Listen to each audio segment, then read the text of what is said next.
name's Nicole Mollett and I am an artist based in South London, and today I'm going to show you how to make a puppet using minimal, hopefully found in your home items.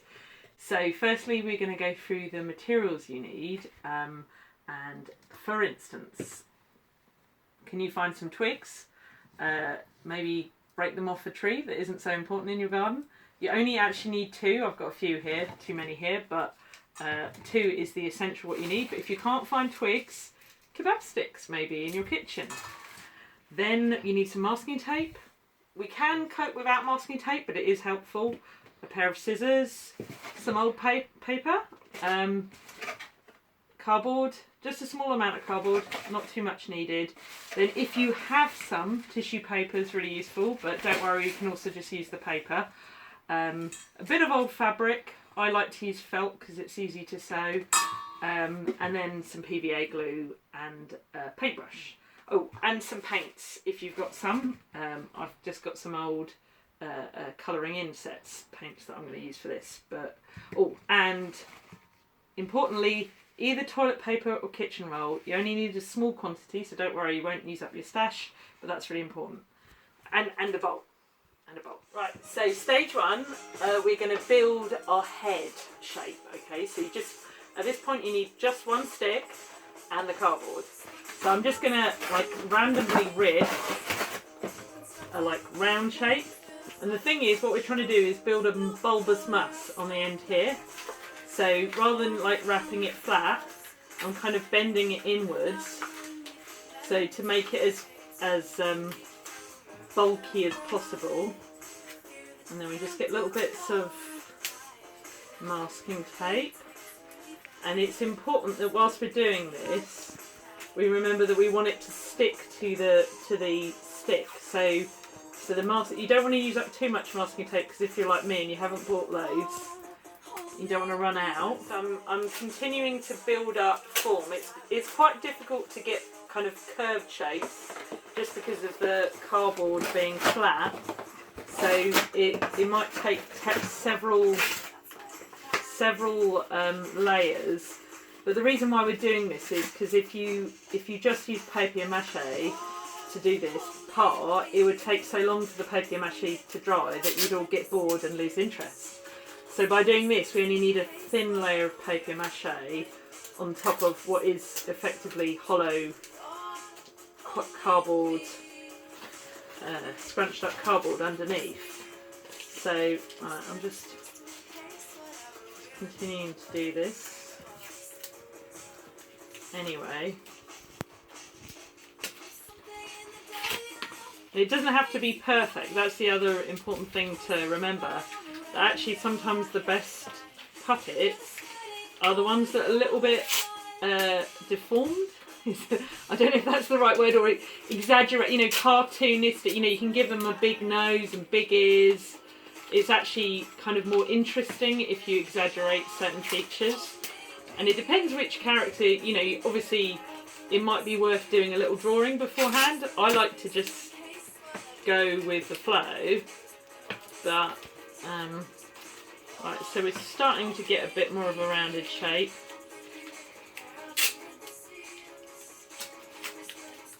And right, I mean, if you're really pushed for time, it doesn't have to be perfect, but the point of this part is that what the structure you build up now will completely affect the shape of the face that you end up with, so it's quite important to spend a bit of time doing this properly.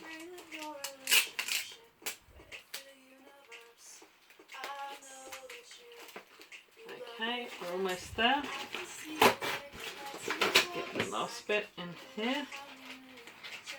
It's not perfect, but it doesn't. Stage two, we're going to mix our magical glue potion. So, roughly speaking, you want 1 part white glue to 2 parts water, but it doesn't have to be perfect. Again. So I like to mix with so obviously if you don't like getting messy hands, put some gloves on. but I personally don't care. So,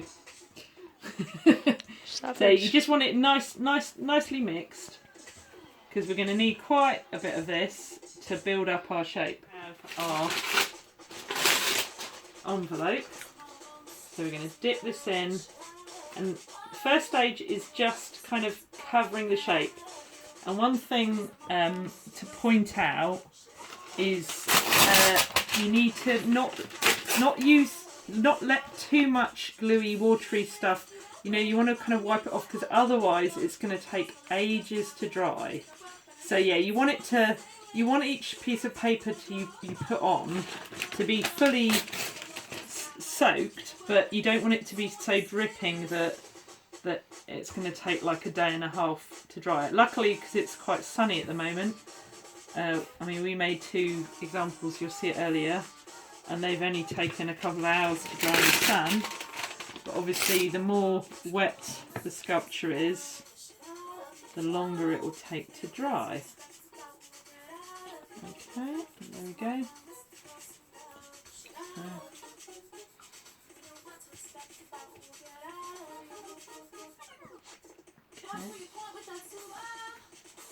This will also help the cardboard bit being stronger. So now I've almost covered the whole of the form, and I wouldn't say I can't. Also, you have to sort of decide where the front of your head's going to be, and I am thinking over here, because there's kind of a natural nose anyway. I might build up a bit my chin, because this is actually papier-mâché is quite good at sort of making more bulk. So we'll just give him a bit more of a chin. He's going to have a receding chin though, I'm afraid. Nice. Okay. Right. Okay, so now we're going to use our valuable tissue. Okay, so this stuff's great because when you soak it, you've got to squidge it out, but it's much better at kind of it almost becomes like clay once it's wet. So you kind of, this is where you can see I'm kind of moulding more of a chin shape. And now we're going to do the nose. We're going to give him a big old schnoz. Here we go. And like I say, don't worry about it being all perfect, because it doesn't need to be. Right? Oh no, that's not quite right. Right, so you can often, it's good to look at the profile and think, oh, does that look a bit like a face? And then the one thing, so we've got a bit of a nose there. And now we're going to do the eyebrows. And again, good to exaggerate it. So one round one side, like that. And that's where his eyeball's going to be. Another tissue.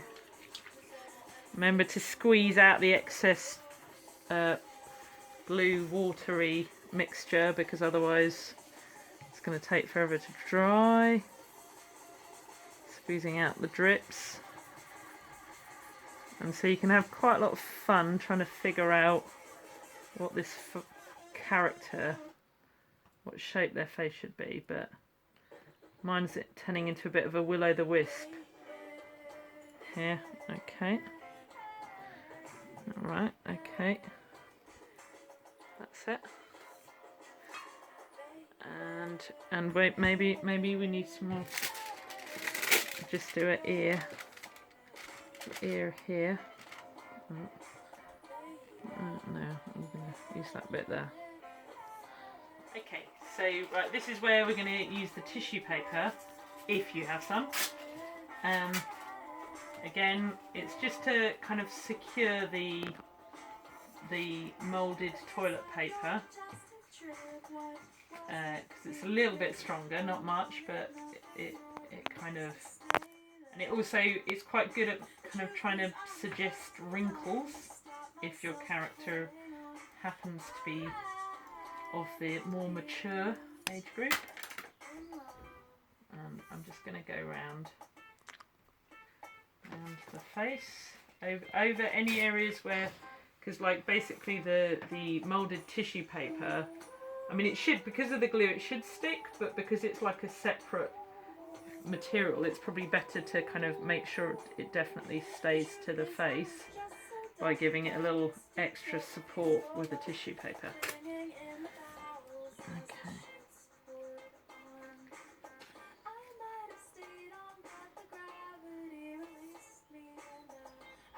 Okay. There we go. So you can see where the eyes are. My moulded, and then I'm going to just give it a bit of extra. And here. Okay. There we go. So right, this is our finished but however wet head. So we're going to leave that out in the sun to dry, and that will take at least a couple of hours. And here are two that we made earlier. So now we are going to paint our dried puppet head. So I suggest starting with just a simple white base, and you want to cover all the key areas. One thing I realised I didn't mention it earlier, but say if you don't have a wide range of paints, one thing I find has helped me in the past with painting puppet heads is to find some old makeup like foundation, like this one here, because that often has a skin colour already in it.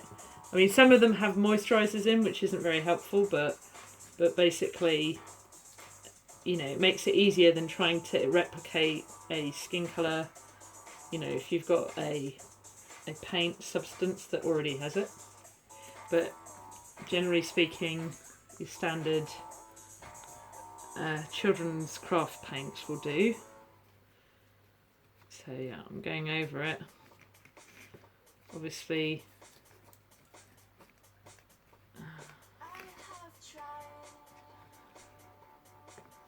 it's a bit too much white, red.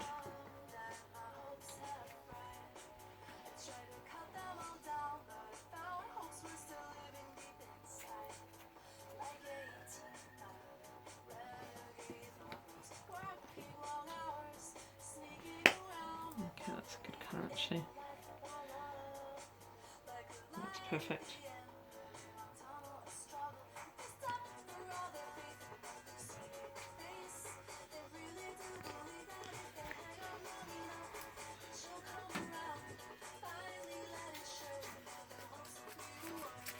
And can you see how where the tissue paper's a bit wrinkled, it kind of, it's quite good for in terms of creating a sort of special effect where you have like darker colours below and lighter colours on top. It kind of makes it more theatrical. So I'm just doing it quite roughly. See that? It looks quite rippled, and I tend to try and make it a bit lighter around the eye. That's where I'm going to paint the eyes eventually.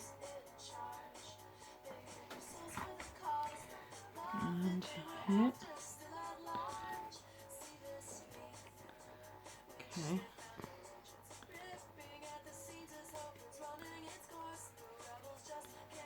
So you can just play around doing lots of layers, and you'll know when it's ready. But try and do the skin. What are you trying to do? Maybe do some more. Yeah. I'm gonna build up. I'm gonna give him a bit of a red nose. Well, that's a bit too much, but never mind. You can always go over it. Exactly, yeah. That's the thing. Is don't worry if you've made a mistake. Just let it dry a bit and go over it. So now we're going to paint the all-important features on our face. Would you like to come in closer? Oh yeah, sure. Okay. So I'm tentatively starting off with eyebrows. Again, don't worry too much if you make mistakes. I'm going slightly surprised expression. Raised eyebrow. I'm not going to do the eyes just yet. I'm going to do the nostrils because they're important. Had I thought about it, I could have actually made nostril holes when I was making the form. But there you go. Didn't think about it. It's going to have relatively big nostrils. Okay. And now we're going to think about a mouth shape. I was going to go for sort of quizzical expression. Or not happy, not sad. Maybe Thinking. Confused.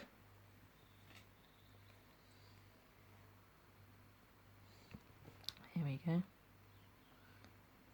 I mean, in a more advanced version of this workshop, we could do a moving face. Moving mouth, I mean, sorry. But I don't think you can see there. I might tidy that up a bit.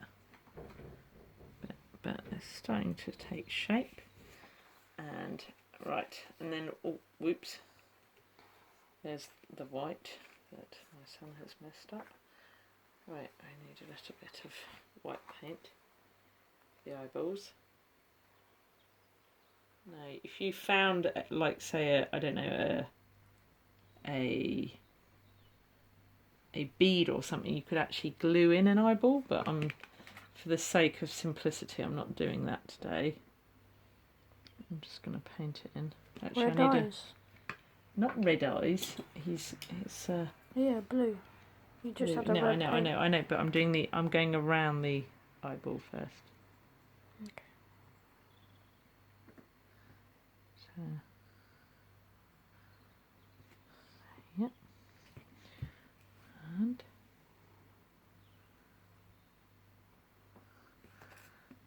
okay.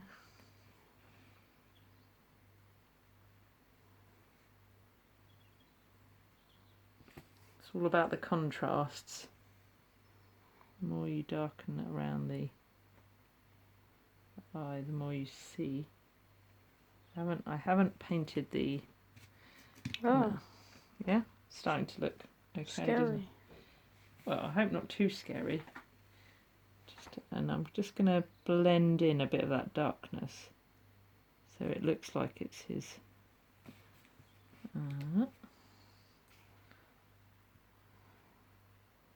You've got to be careful not to let it all go to mush and grey, because we're doing an old dude here. It doesn't matter too much if he's got a few dark circles under his eyes. See, so there we go. And right, we're just gonna slightly. Okay, right. So make sure he's in the sunshine so people can see.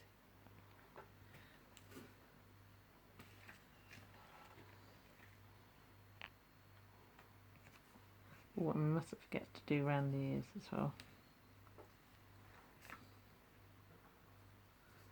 Because normally people's ears have sort of funny shapes in them as well.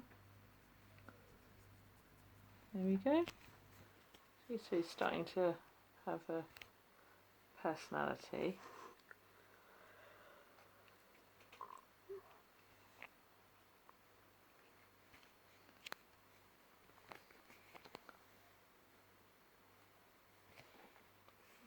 Right. I'm leaving drawing the pupils to the end because that's sort of one of the most important things. And as you can see, I'm using sort of shading to kind of try and exaggerate certain characteristics. So like there's his receding chin. And I'm going to give him a bit of a wrinkly old neck. He's got a friendly face, I think. Well, he will do once we're finished. He looks scary. You think he looks scary? Oh, Yeah. sorry. It looks like a... Well, it's only because he hasn't got pupils in yet. Wait till I give him... Wait till I give him pupils. I'm just doing the circles under the eyes because... It looks good. You think he looks good? Okay, good. It's all in the expression, because once you get the face right, everything else sort of doesn't matter. So it's important to spend a bit of time thinking about your face and getting it right.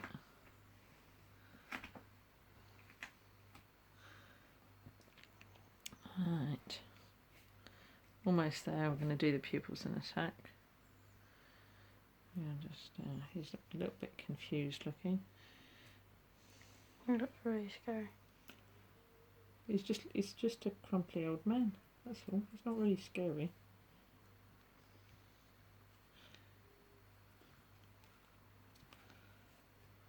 Okay.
Okay.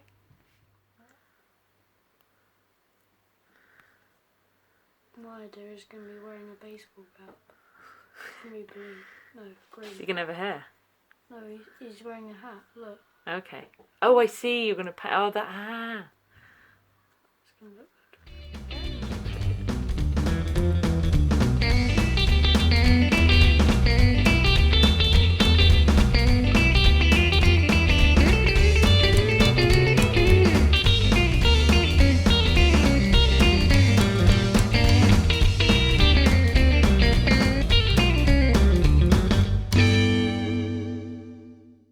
Now we are going to make the hands for our little puppet.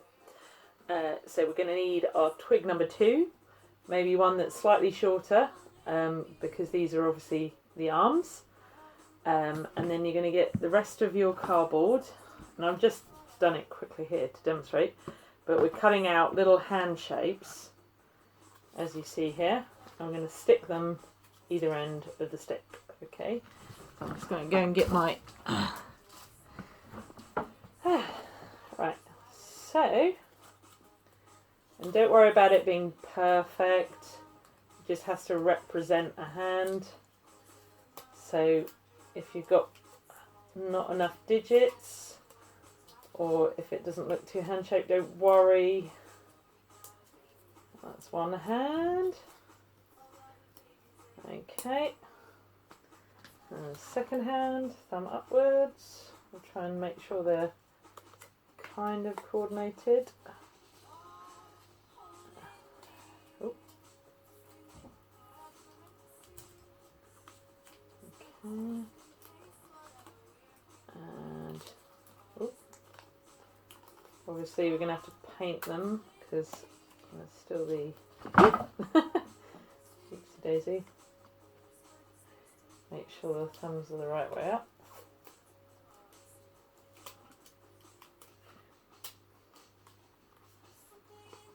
Okay. There we go. That's it. Right, a little bit of white paint left over from the face. There we go.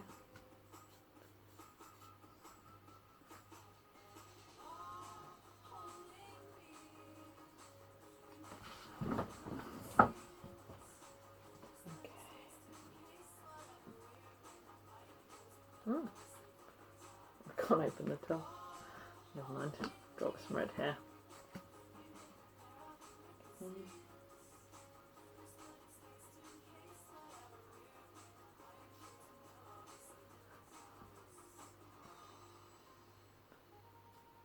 If you want to go all fancy, you could even paint on nail varnish.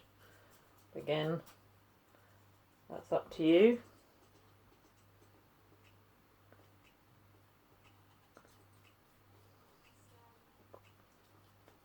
Mine's okay.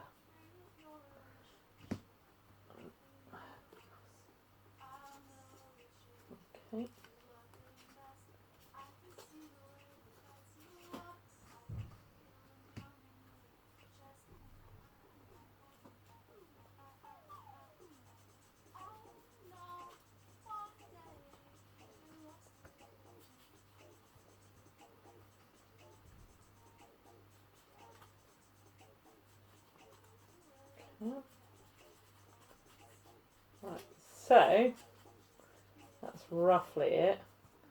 Now you can see here, I have to decide where his hands are going to go. So now we've made our hands, we need to attach them. And in order to be able to mobilise, I suggest we use rubber bands. I mean, obviously you can fix them in one point if you haven't got any rubber bands. But yeah, so what you need to do is wrap several rubber bands around the middle of your piece of wood that is the arms, and then I've pulled them. It kind of just can be in any old sort of knot, and then you get your head stick and you find a good position for the stick to go through, and you just thread it through like this, and you bring it up to roughly where shoulder height would be, and voila! Oh, hang on a minute, this one's upside down. Oh dear, start again. Okay, and other way around. And like, as you can see, you can change it around. It doesn't really matter too much because the idea is that they move. That looks like really realistic, that one. What, the hands? No, his face. His face. Oh, good. Well, not that it's all about realism, but it's expressive. I would say it's expressive. It's a bit fun. Yeah. Okay, so now we have our hands in place. Right, next stage. Perhaps you can find an old pair of tights that you no longer need, maybe ones with ladders in. We're going to give him a bit of bulk, a belly. Okay, so I'll just lay him down for a sec. So I'm just filling up this pair of tights. I've got some cotton wool here, but you can more or less, I mean, you could even use newspaper. Doesn't really matter. It doesn't have to be soft and smooth. If you've got, say, an old cushion or maybe a sponge that you clean the kitchen with, anything to fill out a shape, okay? And now I'm going to attach my bulk to his stomach area, like see, and then I'm going to lay him down on the table, okay? Maybe I'm going to tie it. The open end. I'm just going to tie a knot around his throat because that's the easiest way of doing it. You can see that there. Okay. And if you have some needle and thread, which I happen to have. Right, this is where yeah. Just gonna very, very roughly sew it around his waist. So it doesn't have to be perfect because we're going to go over with it with fabric anyway, give him a top, but it's just to give him some shape so he's not just a stick, because I don't know many people who are stick shaped. Okay, so I'm just, this is very rough sewing, non-perfect. Okay,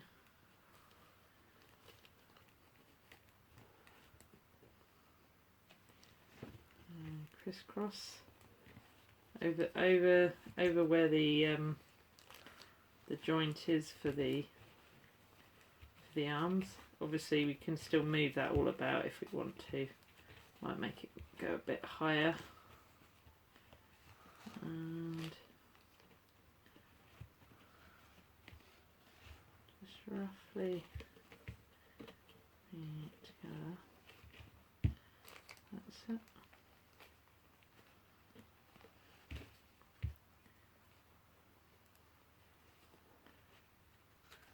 Okay.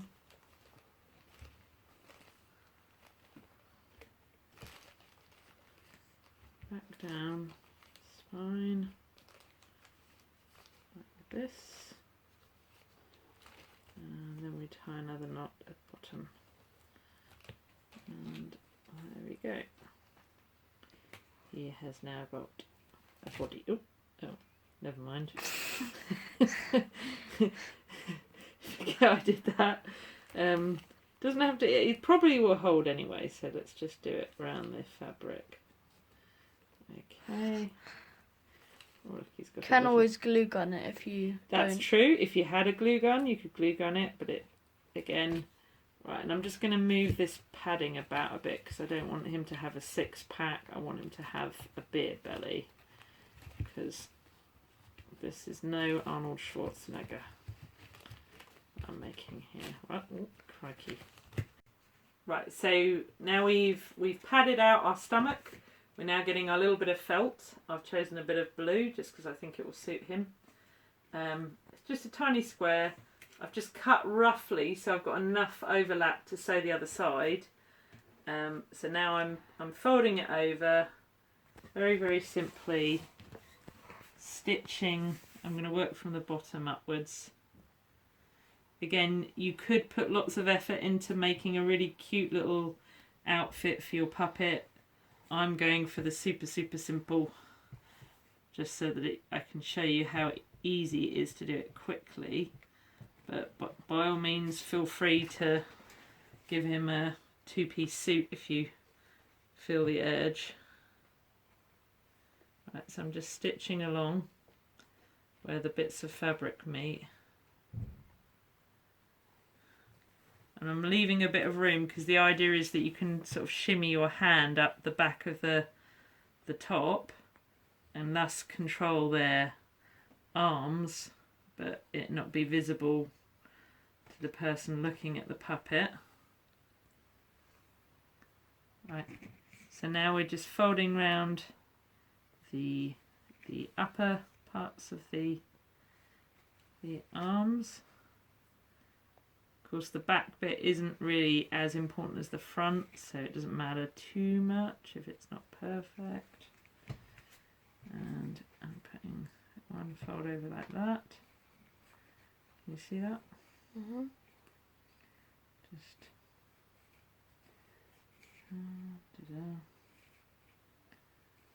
okay, roughly stitch, roughly stitch.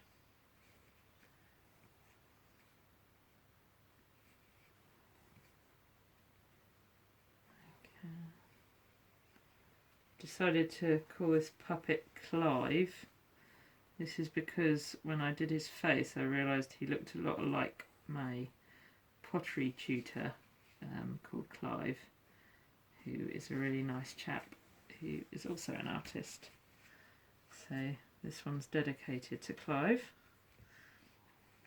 Hopefully he won't mind me turning him into a puppet. We shall see when this whole lockdown thing's over. I'll show it to him. It'll be interesting to see what he thinks. Right, okay, now we're doing the other arm. Okay, I now realise that possibly I might have needed a bit more fabric, but never mind. Oops. Right, here we go. Make a little top for the final chap, my son's puppet. So, do you want to come in closer? So as you can see here, I'm just snipping it round. A little loop for the neck. Okay, that's where his head's going to go. And it's just going to be a little bright yellow t-shirt. So So we have to leave enough space so that that can be sewn around there. Again, enough space here. Don't want it to be too long. And then that can be sewn around like that, and that can be sewn around like that. And down below.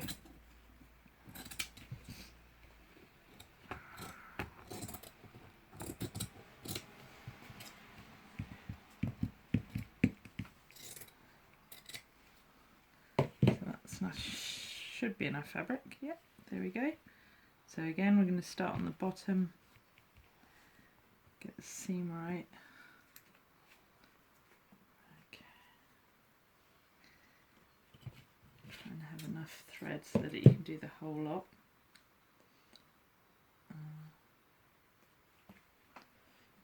you go.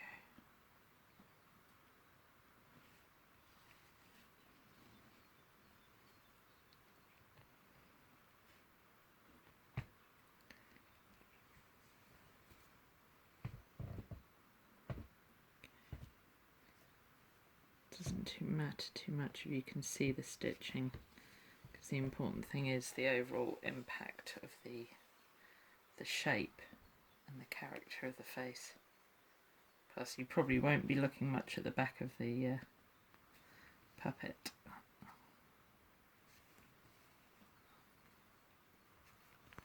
What my mum's doing here is a blanket stitch. Thank you, Luke. I didn't even know that. That's where you don't go running stitch, you go one, start again, one, start again. And as you can see, I'm doing it along the edge of the fabric, because then it will stop it from hopefully fraying or flipping outwards. Yeah. So, okay. Right, so now we're going to try and... We might need to actually... I'm going to use a little bit of the excess fabric, just because there's not quite enough fabric to... So I'm just going to tuck that in there. And then bring this over here. Bring that over there. I mean, that will mostly be hidden underneath the... This is where felt is actually really good, because it's quite forgiving when you stitch it together. You can't really see too much where the bits meet. Oh, that's a little bit. I'm going to try and scritch that up as much as possible. And just going to wait. Maybe do a pause and then I'll pause it down. Okay, so almost there. Final shave. Doesn't take long. Nope.